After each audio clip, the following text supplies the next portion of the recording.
when people look at you and they don't see you, they look past you. It's about believing that something should be different and having the courage to live in that transition zone. We contain multitudes. Why did I feel so awful so much of the time? It is a place that is so steeped in like white patriarchy, and yet I never felt more myself and more among Black people. The women's rooms, they were basically men's rooms, and the urinals were still in there. I feel like I spent so much time trying to educate the Amherst College community that I didn't get enough time to just be a student. This is Black Women of Amherst College, a storytelling project exploring the experiences and impact of Black women in elite higher education.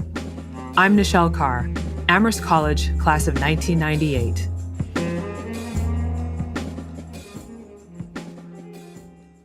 This is the final episode in our series. Over the last 5 episodes, we've uncovered many of the hidden contributions Black women have made throughout the history of Amherst. From Anna Julia Cooper to Professor Sonia Sanchez, to the Black women students who've led some of the most important protests over the decades. I hope by now you agree that the recognition of this essential Amherst history is long overdue. Throughout the series, we've also explored what it feels like for Black women to be both hypervisible and invisible, especially Black women students. The burden to compel an institution to evolve and change falls heavily on the shoulders of Black women. This experience can be both exhausting and empowering. All along, we've been trying to get at the question of the capacity for an elite institution like Amherst to change. Can it change? Now, there's no one person who can answer for the college's entire history, but if there's any individual who best represents the institution, it's the president. So I want to bring you my conversation with Biddy Martin, Amherst College president from 2011 through 2022, to talk about where Amherst is today and where it is going. President Martin, I should call you Biddy. Is that okay? I feel like that's Please. Preferred. That's what I thought. Okay. Thank you so much again for making time. The first thing I want to do actually is go back to when you first became president of Amherst College. It was 2011, if I'm correct, right? Yes. President Obama was still in his first term, and folks were talking about a post-racial society. Did you think at that point, did you have any expectation that race and race relations would play such a huge role from then through now and in your presidency at Amherst College? You know, I never imagined that we were in a post-racial society, which is interesting that you start with that, because I remember I was meeting with a group of students in the Multicultural Resource Center, and one of the students at the end of the session we were having said to me, "I just need to know whether you think we're in a post-racial society." And I said, "Are you kidding?" So that's my feeling. But it probably has to do with where I grew up. I was born in 1951 in what was a rural part of Virginia, outside Lynchburg, Virginia. I grew up in a family that was, I think I could accurately describe as rabidly racist. Really lost causers, I would say. They were still fighting the Civil War. I was somehow viewed and maybe felt like an outsider in my family. It's hard to grow up in an environment where there's such hatred and anger. I just grew up in an environment that I didn't want to live in ultimately, and probably too much of my life has been shaped by getting out of that immediate environment. But it has led me into a wonderful life in education.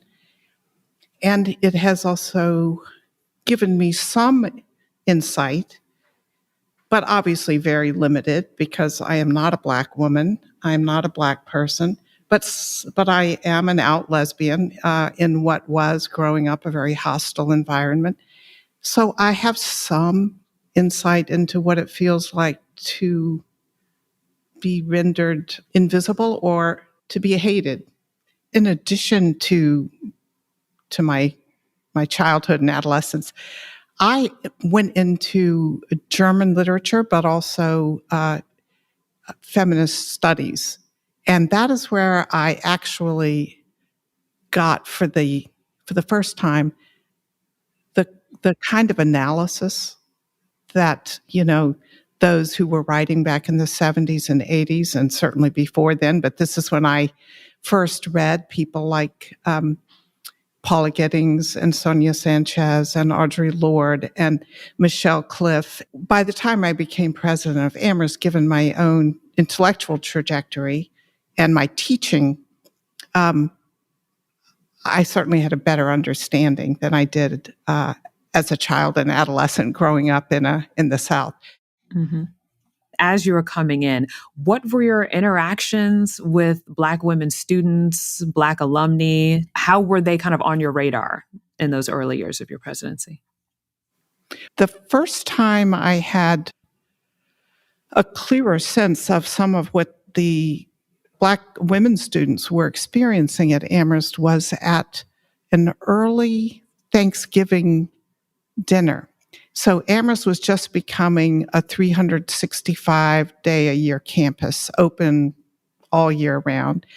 And we had a lot of students who either couldn't afford to go home over holidays like Thanksgiving, didn't want to, or, just were too far to go.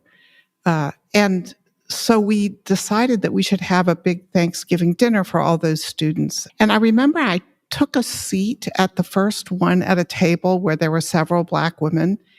And I did, my Biddy thing. I asked them how they were and how things were going. And one of the students looked at me and said, "I hate this place, and I wish I had never come." And that led me to start asking students about their experiences. That was very early. I also had a Black woman student come to one of my first office hours to ask what she should do about the fact that in her philosophy class, she was the only Black student and therefore the only Black woman. And she said to me, "I feel as though I say things that don't get a response from the professor or the other students. And then one of the white students says virtually the same thing, and they get recognition. I feel invisible, even though I'm hyper visible as the only Black person." And she came a couple of more times. I, said to her, "Let's think of some things that you could do that might help." But really, for me, it was just another lesson in what it feels like to be in that situation. And it was learning from the start just what students were experiencing that has helped me think about what more we need to do at Amherst. One of the things that we talk about is invisibility versus hypervisibility, specifically for Black women. There is a new stereotype developing around Black women, which is kind of the superwoman stereotype, the Black girl magic stereotype, right? And Black girl magic for sure comes from it comes from Black women trying to celebrate our own achievements, again, trying to combat that invisibility by recognizing and acknowledging ourselves. But when it moves beyond our own community, it becomes this idea of, well, they can do anything. They don't actually need any help. They don't actually need any support. And so institutions tend to overlook them because they're kind of like, well, look, they're in school, their numbers of entering college and graduating from college are climbing. They're disproportionately better than other students of color. So they're good. We don't have to do anything. We don't need to worry about it. They'll handle it because Black girl magic, they're super women. And so it's wonderful that so early on, you kind of got to hear from these students saying something different, saying that they may be there and they may be persevering, but they still need support. The students here overall are so impressive. And the Black women have been leaders on the campus. I mean, during my time, certainly, there's no question about it. And leaders in so many different ways. I mean, in the arts and politically and in so many other ways. I can imagine that it's really tough, that line that Black women have to walk at a place like this, that relationship between being hyper visible and, even celebrated, but in ways that are also a kind of trap. I would love to just hear really quickly from you your memory of the Amherst uprising. Did you see or hear anything that surprised you? Definitely. I was surprised by the extent and the depth of the barriers for students to having the kind of experience they should be having. And what it galvanized me to realize is that we were not nearly close to where we needed to be on what we now call inclusion.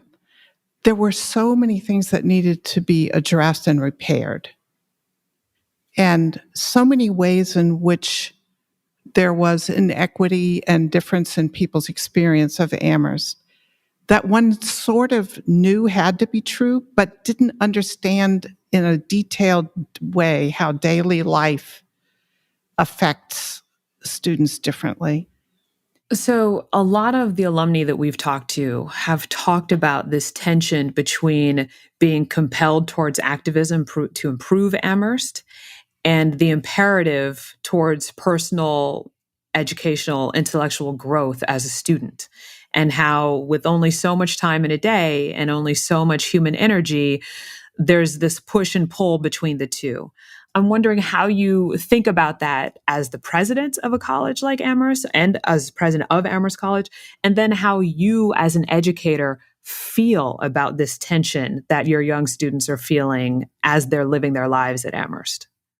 Well, the way I feel about it is that it's awful that this country is still in a place where students at so many colleges and universities, Black students, Black women, would have to do the work that they end up doing.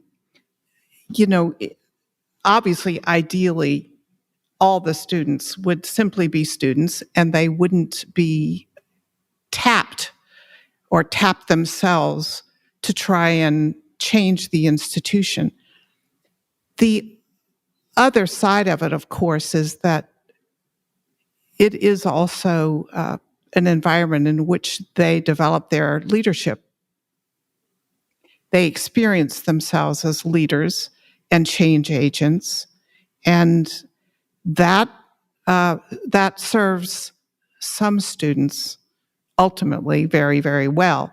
To say it's unfortunate is a vast understatement, but it is unfortunate that tension inevitably exists for underrepresented students from a range of groups. As an educator, I regret that tension exists to a much greater degree for some students than for others. And I also know it defines people's lives. I mean, I think about having been a closeted lesbian in college and scared to death of being discovered back then in Virginia, and knowing that, I was aware of myself and my presentation of myself at every moment in ways that other people weren't. Mm-hmm. It's tiring. There's a theoretical name for this, but it's the idea that people on the outside, marginalized folks, have a much better view of how the majority operates, because by being on the outside of it, as you were, as a lesbian student, whether closeted or open, you still have that perspective. As a Black woman, I have that perspective where we can see how the majority structure, the patriarchal structure, the traditional structure, we can see how it works because it operates on us. Right. And it gives us a perspective that folks who are inside of it benefiting from it can't. Right. For them, it's just air. For us, it's fog. Right. So. Yeah, that's a good way to put it.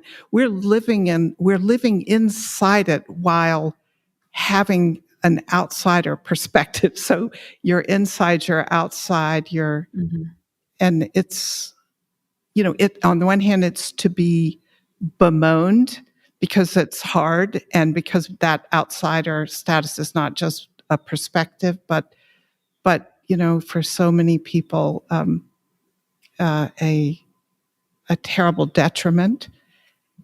But at the same time, it's a it has some benefits. It's a sharper focus, right? Yeah. Yeah. I don't know if you're familiar with Anna Julia Cooper. I know who she is. Yeah. She was the person who facilitated the Dunbar Amherst Connection. exchange. Yes. Yeah. She was the principal at Paul Laurence Dunbar High School in DC from like 1901 to 1905, about there. And she began that pipeline between Amherst College and Dunbar. And that pipeline continued all the way through Charles Drew himself, right? And beyond. And for a while, Dunbar High School, because of the relationship she built, was responsible for all of the Black students at Amherst College for several years there. So I think about her because how can we acknowledge a contribution of someone like that? So, the whole point of this project, right, is about uncovering and acknowledging the contributions of Black women to Amherst College, in Amherst College. And she wasn't a graduate of Amherst College. She wasn't a professor at Amherst College. She wasn't an administrator at Amherst College because she couldn't be at that time. Mm-hmm. Yet she made a very clear and tangible and significant contribution to the college.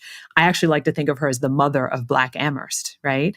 Yeah. And how do we acknowledge that? How do we acknowledge someone like her?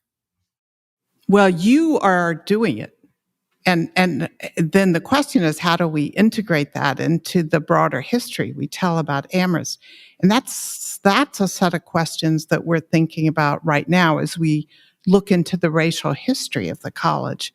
And we're finding more and more very, very significant and interesting aspects of the history, both positive and quite negative.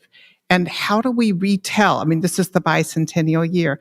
How will we, the next time we think about a history of the college, how will we tell the story in ways that would value appropriately somebody like Anna Julia Cooper and also acknowledge some of the atrocities like slavery in which people associated with Amherst were involved? Obviously, right now in the country, questions about history, what's included, what's represented, what's celebrated, what's hidden.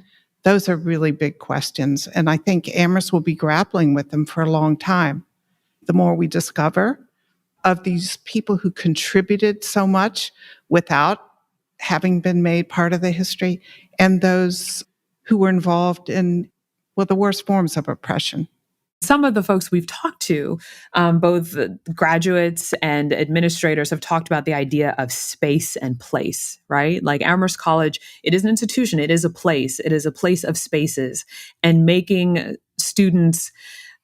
diverse students feel more welcome is about space and how we think about space and how we construct space, which is a reflection of the stories we tell ourselves, right? So I'm wondering about how we can inject that. So in addition to, let's stay with Anna Julia Cooper, but I also want to talk about Sonia Sanchez because she, as the first Black woman professor at the college, and who you mentioned earlier, she was there for the advent of the Black Studies Department at Amherst College, which is now one of the strongest Black Studies departments in the country, happily. Mm-hmm. And I'm wondering so Anna Julia Cooper is someone who did not have a formal connection to the college. So maybe we need to think harder about how we acknowledge her. Sonia Sanchez did have a formal affiliation to the college. Maybe there are some ways we can think about acknowledging her. And it brings to my mind people like, say, Noah Webster. So Pratt was my freshman dormitory. Mm-hmm. And, Pratt Quad has a circle, and there's a statue of Noah Webster there. That's right. Yes. Noah Webster didn't actually graduate from Amherst. Now, he helped found the school, but he's not an Amherst grad. That's right. Yet he has a statue. So not a leading question, but if you had a magic wand, right? And if we think about how we are able to acknowledge people like Noah Webster and someone who also doesn't have a formal affiliation like Anna Julia Cooper, are there maybe parallels that can be drawn there? I think absolutely. I think what we've done so far as part of the anti-racist plan is have a group categorize, just list all the spaces on campus, all the named spaces. Who are these spaces named for? And now the next step is the question of what should actually be celebrated and what should be honored and who. And so I definitely see a parallel. I mean, Sonia Sanchez was here not that long ago, just a couple of years ago. I mean, she's extraordinary. And I think back to, again, my graduate school days and what I was studying and reading Sonia Sanchez. I mean, she's so significant. But there are, as you say, there are many others, and there will be many, many more going forward. I'm thinking about what the Black women who've graduated, even since I've been here, are doing already, much less what some of you who graduated before I came are doing. So we're going to have an opportunity to think about that. And that's going to be a project in which, all constituencies should be involved. Mm-hmm. Sonia Sanchez had a formal affiliation to the college. I'm just going to say my hope is that I love the idea that her former faculty housing is now the home of the Black Studies Department. I would love Cooper House to become Sonia Sanchez House. That's interesting. Well, I love the idea of that. But I think it's really interesting that Sonia doesn't already have a place named after her, yet Gerald Penny does. And now I understand that Gerald Penny does. From what I understand, is at the request of his family. It's, it is a memorial. It is a proper and right memorial. But generally speaking, does it also reflect this sense of being comfortable remembering Black folks as martyrs, as opposed to lifting up the young Black woman who comes and challenges the status quo? What does that say about kind of the story we tell ourselves? And what do you think we need to do to try to have some more balance? And how does that work at an institution like Amherst College, where you say changes and speed are relative terms? Well, first of all, you make a great point. I mean, certainly not at the level of intention, but, is celebrating suffering something that it's easier for white people to do when it comes to the representation of those who have been harmed? Or, but lifting people up and recognizing the contributions is so crucially important in an educational institution, all the more so. For the good of the students. People need to see models. The faculty has become significantly more diverse over the past 5 years. I think colleges are often really kind of these amplified hotbeds of what's going on in the larger society around them. And that change, especially when it comes to race in America, seems like this uncomfortable dance of maybe 2 steps forward, 1 step back. Sometimes it feels like 1 step forward, 2 steps back. How, especially as you're coming to the end of your tenure at Amherst College, how do you feel about change at an institution like this? And how do you feel about what happens at places like this relative and as a reflection of larger society? I think Amherst is changing. It has changed. It is changing. And what I hope and pray is that it continues to change in the way that it has over the past number of years. We're in a country where, it couldn't be more distressing to see the kind of racism at some of the highest levels occurring and being championed even. That makes it all the more important that institutions of education step up and do even more of the work that needs to be done than they're already doing.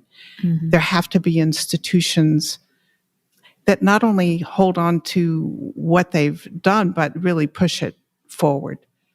To say that what we think of as democracy is at stake is not overstating the case. And there hasn't been the form of democracy for all citizens equally ever.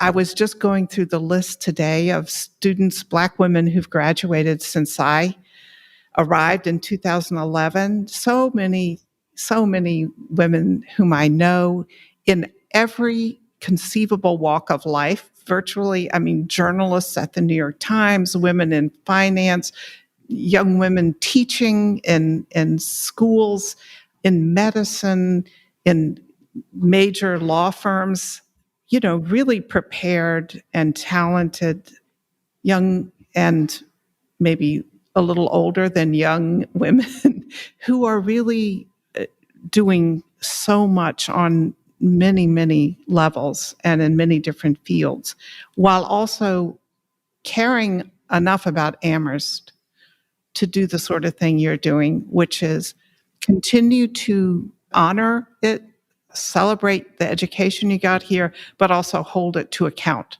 for continuing to change in the right ways. Mm-hmm. So thank you. Thank you. And for, those who really found it painful, I'm glad you stuck with it. I'm glad that the education, I hope it will have helped. And the place is on its way to doing better by all of its students. I want to think again about this idea of like reckoning and reform at Amherst and the journey that Amherst is on and kind of what you've learned about change at a place like this and how that happens, what that looks like, what it feels like. And I think maybe your prescription at the end of your tenure for what should be done, what should look like. Maybe first and foremost, listen. Have the humility and the lack of defensiveness it takes to listen to people who have a critical perspective and a different perspective, and listen in detail. Certainly the uprising was all about that, but not just that. It takes a willingness and active initiative to make sure that the perspectives and experiences of all the people for whom you're responsible are really heard. And then act. I think if there's one thing that often happens at institutions, because they can be creaky and slow for some good reasons, but, that it's not enough just to think and talk, but that people really need to see visible changes in order to trust, given the erosion of trust that occurs over time when you don't see a result. And so I'd say careful listening, genuine curiosity about people's experiences, the willingness to acknowledge what's been gotten wrong and wrongs that have been done, which is one thing I don't understand about the country as a whole. That acknowledgement and regret is not only is it not a sign of weakness or self-hatred, it is the key to learning, and it's the key to the excitement of something new happening. Mm-hmm, mm-hmm. But that not everyone sees it that way, obviously. But anyway, right. But as you have been emphasizing subtly and explicitly, to realize that this work is hard, can be hard. You have to push against inertia and entrenched views and privileges. But there's nothing more rewarding. What is more rewarding than having more and more human beings in genuine communication with each other and sharing a view of the world and the benefits of an education? That's just plain exciting. Absolutely. Spoken like a true educator. Well, I do love education. It gets a lot of people out. of really difficult circumstances. Thank you so much for making time for this. This is really You're exciting. welcome. And I know it will be important to the Black women listening to this that your voice is a part of it, because it Well, means thank something. you. Thank you. Thanks for coming up with it and pushing even when you felt resistance. It's great. Great. In the summer of 2022, Biddy Martin retired as president of Amherst College. During her tenure, Biddy issued an apology for Amherst's racist past and established the college's anti-racism plan. In the fall of 2022, for the first time, students of color will comprise the majority of incoming students. And that's without counting international students, who often make up a significant portion of the diverse population of colleges and universities. Finally, as our work on this podcast neared completion, the college decided to award an honorary Doctor of Letters degree to Professor Sonia Sanchez, recognizing her as, quote, an acclaimed poet, playwright, teacher, activist, and leader of the Black arts movement, and an artistic visionary. But of course, the work of reimagining Amherst's future is not done. I would say that it's only been in Biddy's presidency that you've got a real coming together of the faculty who are committed to seeing these changes happen. This is Professor Rhonda Cobham-Sander, who we met in episode 2. She was instrumental in revitalizing the Black Studies Department, and she has also helped lead some of the most important diversity and inclusion efforts in recent years. I was on the president's anti-racist committee, and we've been working to come up with a whole new way of approaching the curriculum at Amherst. And I have been truly impressed by how many departments at Amherst have been willing to start rethinking their majors from the ground up. And one of the things we made a real effort to do was to try to mainstream them so that they don't become just good ideas that somebody has 1 year and then they disappear again, that they become part of the ongoing curriculum and educational mission of the college. The pressure to get that done has come from students, and it's come primarily from Black women. And there are lots of very dedicated white student allies who have also gone to the barricades, so to speak, to make sure some of these things happen. But scratch the surface, and there's always a Black woman behind the group making those things happen. I know they get tired. I know the students get tired. It's something I had to learn too. I'm not American, and I didn't grow up and I wasn't educated here. And it took me a long time to work out why race had this devastating effect on so many of my students of color. And it had just not been part of my educational experience. Yes, I talked about race. Yes, I studied it, but it didn't affect me on a day-to-day basis in the way that it affected my students. And it took me a long time. And honestly, it was my students who really taught me to understand that as I stayed here. I find myself saying to them, this is the hand you've been dealt. It's the hand that every Black person who lives in America has been dealt. Your choices are to try to ignore it or to do something to make sure that it's better for the next person who comes along. It's an added burden. It's a terrible burden. I often have to advise my students, it's time for you to take care of yourself now. The price is tremendous, but the investment has returns. What it prepares them to do after they leave Amherst is to become leaders around the issues that have affected them. And each generation of students coming through has helped to push the envelope a little bit further, make it more likely that the next set of students don't have to go through exactly what they went through. They've turned those things into ideas and constructive new plans that they implement in their businesses, in their legal practices, in their work as teachers. I've seen them emerge as leaders in ways that I could never have predicted when they were undergraduates and fighting their way through that sort of stuff. I feel like they turned that pain into triumph, right? That's a good way of putting it. Yes, they turn the pain into triumph.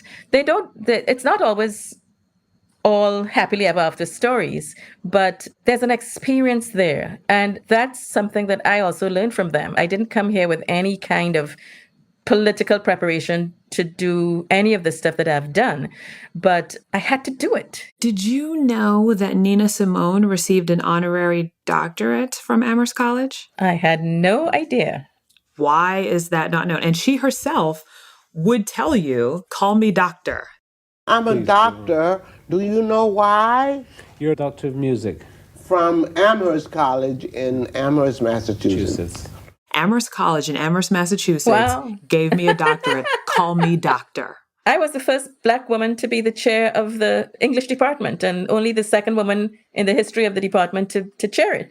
And that was great. Nobody said anything. It didn't occur to me. It didn't even occur to me that it was something that somebody should say anything about. And a lot of the time we're like that around people win awards, people win Pulitzer Prizes for their work, people become the heads of their institutions in the academy, the sort of the professional institutions, and nobody talks about it. There's almost a like, oh, you don't need to know that. That's not important. And maybe it's a good thing if you are privileged and have access to everything. And it's kind of, oh, shucks, don't worry about me. I'm just a regular guy kind of person. But it really works against the history of marginalized groups at the college, because it means that we don't get to hear and register and return to the things that we've done. And I can't think of a colleague who is Black at Amherst College who has not been in some way incredibly important in their profession in the world beyond Amherst. And it doesn't kind of get talked about very often. You know, I found it's been one of the themes of this whole project. So even coming into this project, it was about uncovering the unseen and unknown accomplishments of Black women. And in the course of the project, I found even more. So to hear you say that really kind of echoes what I've been finding. After I found out about Sonia Sanchez, Nina Simone, you, Professor Rushing, Mavis Campbell, I was like, Amherst College should be like #1 destination for Black women, but we don't know any of these things to put it all together. I think it's a misplaced modesty. Let's put it that way. And I think it works against the marginalized within our community. It's one of the things we talked about when that report I wrote about diversity at Amherst, about the naming of things, the signposting of things, everything from how do you get to the admissions office without having to drive 5 times around the freshman quad, to a plaque on the wall that says Sonia Sanchez lived here. We have a lot to learn about making those things visible, not just to boast about them, but to make it clear to people that they come from a long line of people who have, Black women especially, who have achieved things in this space. You don't go into this college alone. There are many women who've preceded you, and they did great things. And you should know that, because you're going to be one of those women one day.